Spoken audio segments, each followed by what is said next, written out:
In the quiet outskirts of a bustling Nigerian city, a wealthy businessman lived with his family. He was a man who had built his fortune through hard work, sweat, and shrewdness. Yet in his home there was unrest, for his only son, his pride and heir, was far from satisfied. The boy had grown up with everything he wanted: fine clothes, expensive gadgets, and endless access to money. But like a child who never knew hunger, he could not measure value. He always wanted more. Friends described him as charming but restless, someone who would laugh with you today and scheme against you tomorrow. In his father's large compound, where armed guards stood at the gates and polished cars lined the driveway, the son felt caged. Wealth had surrounded him, but discipline had not. Instead of studying or working, he dreamed of shortcuts, and one shortcut soon became the most dangerous plan of his life. The son's idea was simple on paper, bold in its daring. He would fake his own kidnapping.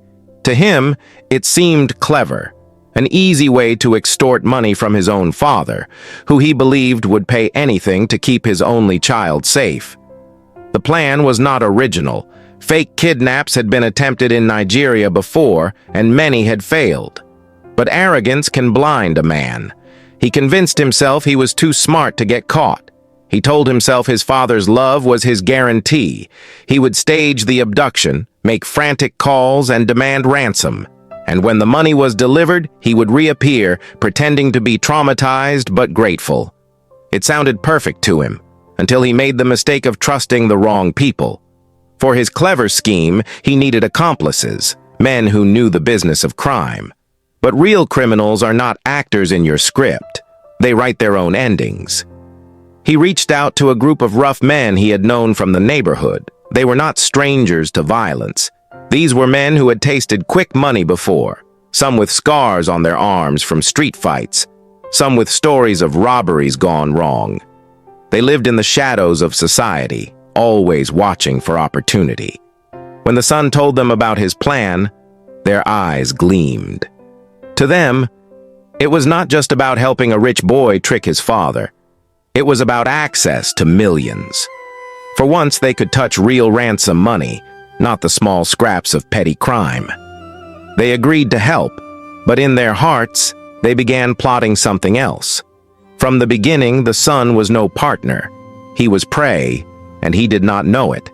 The night of the fake kidnapping, the young man played his role with excitement. He left his phone behind in a place where his father would notice. He sent messages that hinted at danger. Then, with the help of the men, he disappeared into the darkness. The kidnappers called his father, their voices harsh and threatening. They demanded a huge ransom, warning that if the money did not come quickly, the boy would die. The father panicked, as expected. He begged, he negotiated, he cried. In his desperation, he promised to pay. Within hours, the ransom was prepared, bundles of cash placed in a bag, handed over as instructed. The father, sweating and shaking, prayed only for his son's safe return. But while he prayed, the men who had promised to act were preparing for something much darker. With the ransom in their hands, greed burned hotter than loyalty. The criminals looked at the boy, their supposed partner, and saw not an ally but a liability. If he returned home alive, he could expose them. Worse, he might decide to keep more than his share. Why should they split millions with a pampered rich kid who had never bled with them in the streets? To them, he was a fool who had handed them a fortune. They laughed among themselves, mocking his arrogance. And so, on the lonely stretch of a highway, under the cover of night, they made their choice. They dragged him out, his cries swallowed by the night air. He begged, reminding them it was his idea. But to men whose hearts were already hard, his words were noise. They silenced him forever, leaving his body by the roadside, and vanished with the ransom. The boy who thought he was smarter than everyone else had just been outsmarted in the most brutal way. Morning broke, and with it came horror. Travelers on the highway spotted the lifeless body sprawled by the roadside. At first, they thought it was another accident victim, a sad but common sight. But when they came closer, they saw the wounds, the bruises, the marks of betrayal. His expensive clothes were torn, his face swollen from the beating he had received. The police were called, and soon his identity was confirmed. The news spread like fire. The only son of a wealthy businessman had been found dead. His father, who had emptied his savings in ransom just hours before, collapsed when he heard the words. The boy he thought he had rescued was gone. The bitter taste of loss mixed with confusion. He had done what the kidnappers asked, so why was his son still dead? For a man who had fought hard battles in business, nothing could prepare him for this. The money was gone. His son was gone. And the mystery of betrayal was only beginning to unfold. Investigators moved quickly. Kidnappings were not new, but something about this case was strange. The father's testimony raised questions. The ransom had been delivered, the kidnappers had taken it, yet the victim was still murdered. Why? It did not fit the usual pattern. Police combed through the son's phone records, bank statements, and recent movements. What they uncovered shocked everyone. Before his disappearance, the boy had been in constant contact with suspicious numbers. Some belonged to known street men. Messages hinted at planning, at coordination. And then the biggest discovery came. Notes written by the son himself, detailing the idea of staging his own abduction. In those lines, investigators saw a tragedy written by arrogance. The boy had been the architect of his own downfall. He had invited wolves to his table and expected them to play by his rules. The press had a field day. Newspapers carried headlines in bold, "Rich man's son fakes kidnap, murdered by accomplices." On radio shows, callers argued fiercely. Some blamed the youth for his greed, calling it a classic case of money killing its owner. Others wept for the father, who lost not only his fortune, but his only heir in one night. Social media buzzed with speculation, memes, and anger.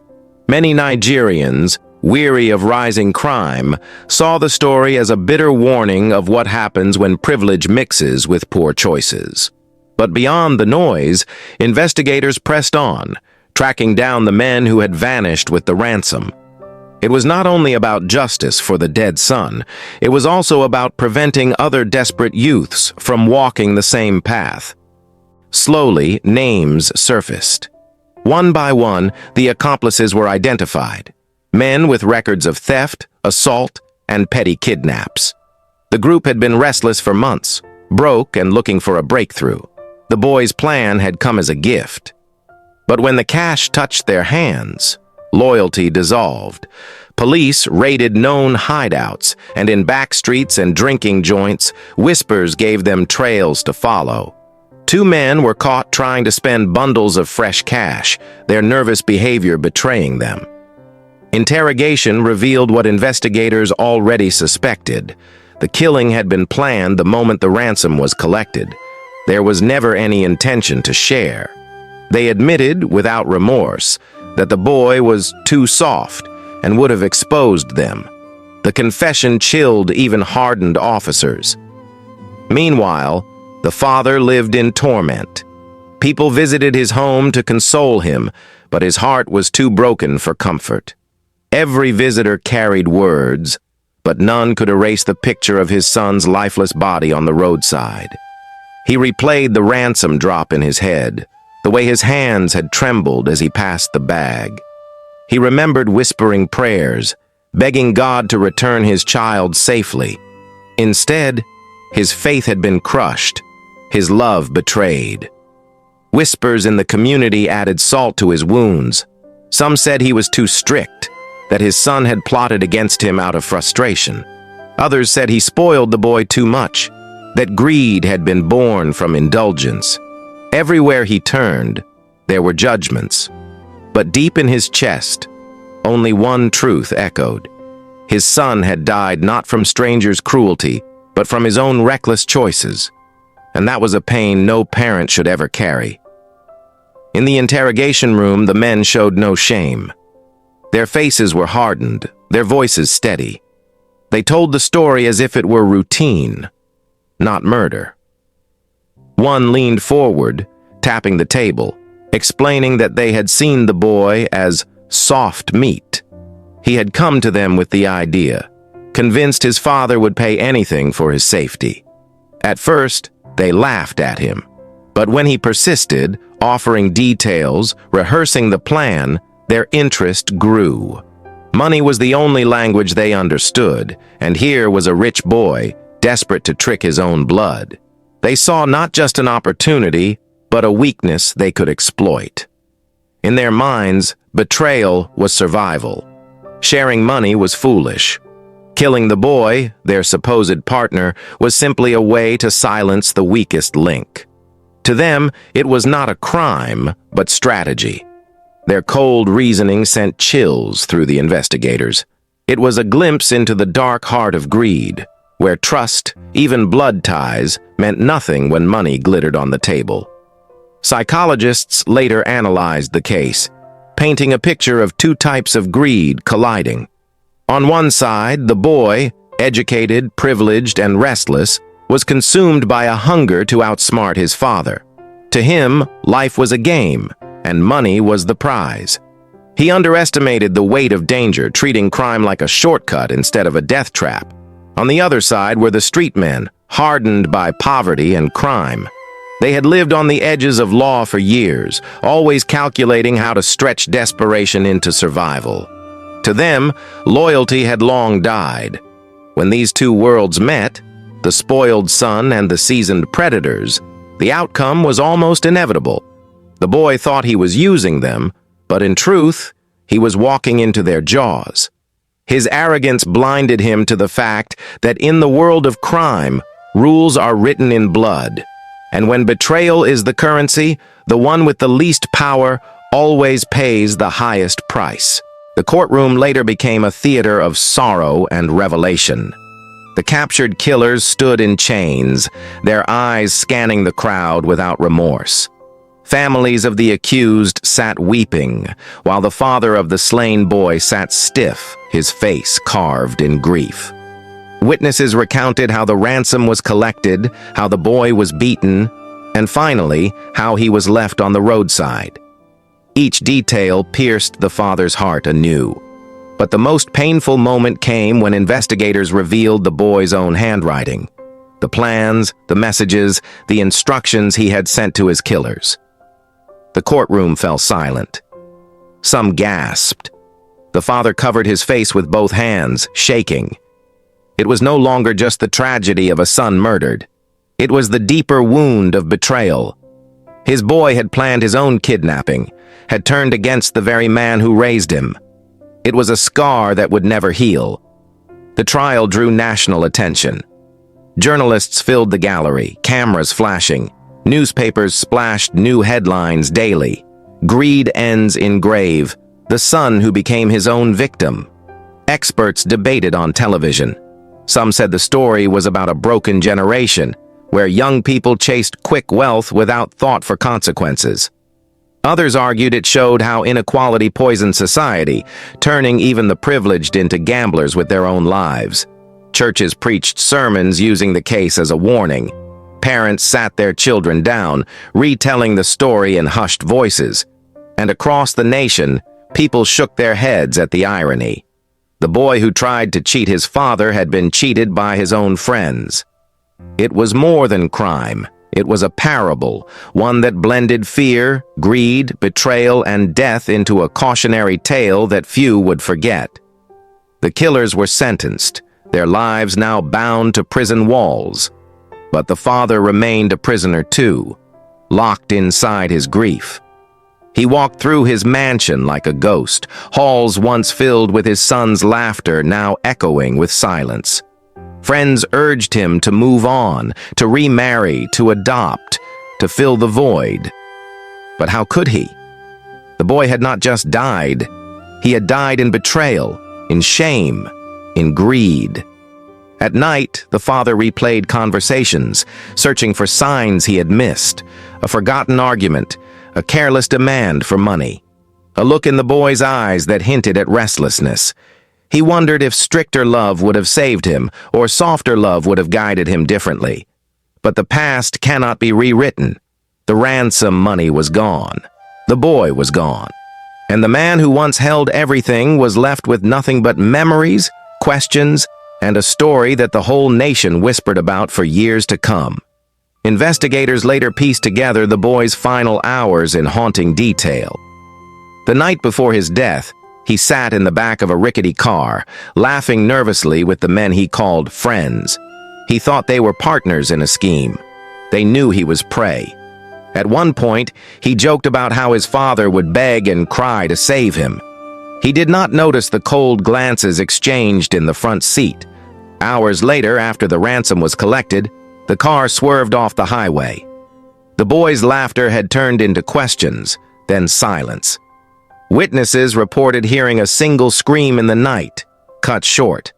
By morning, his body lay in the dust, his youthful face frozen in disbelief. It was not just a killing.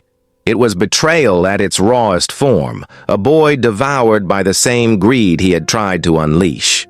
When the autopsy report was read, another layer of pain spread. The boy had not died instantly. He had fought back, scratched, and begged. His body bore marks of struggle. His killers had beaten him before finishing the job. Forensic officers explained that this showed the men's decision was not sudden. It was deliberate. They wanted every penny and no witnesses. The courtroom audience shifted uneasily at those details. Mothers clutched their children tighter. Fathers stared at the ground, unwilling to imagine such horror. And through it all, the grieving father sat frozen, his eyes glassy, his lips trembling but voiceless. He had paid to save his son, but the very ransom had financed his death. The truth was unbearable. Even the prosecutors paused, their voices heavy with the weight of what they described. Experts called it a crime of layers. At the first layer was greed, the boy's hunger for quick money.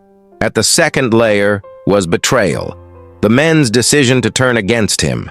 And at the final layer was tragedy, the father's shattered world. The case was studied in criminology lectures. Documentaries replayed the story with dark music and slow reenactments. "What drives a son to betray his father?" one narrator asked. "And what drives friends to kill for a bigger share?" The story was no longer just about a single death. It became a mirror reflecting a society caught between wealth and poverty, loyalty and betrayal, love and greed. People debated whether the boy was a victim of his own arrogance or simply a naive pawn. But one fact silenced all arguments. No one deserved to die the way he did. Years later, the father still lived in shadows of grief. He rarely appeared in public, his once powerful name now whispered with pity. In interviews, he confessed he would have given his son anything, money, freedom, even land, if only the boy had asked. But he asked with lies, the father said, his voice breaking.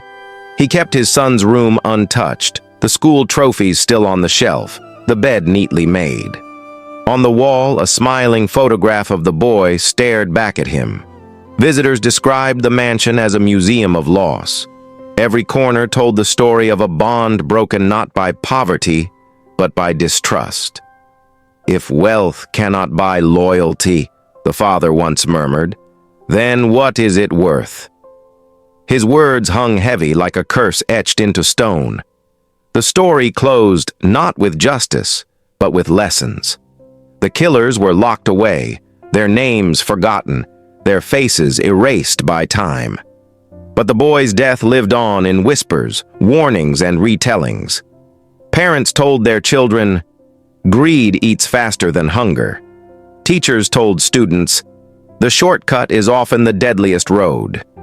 Journalists ended their reports with chilling reminders.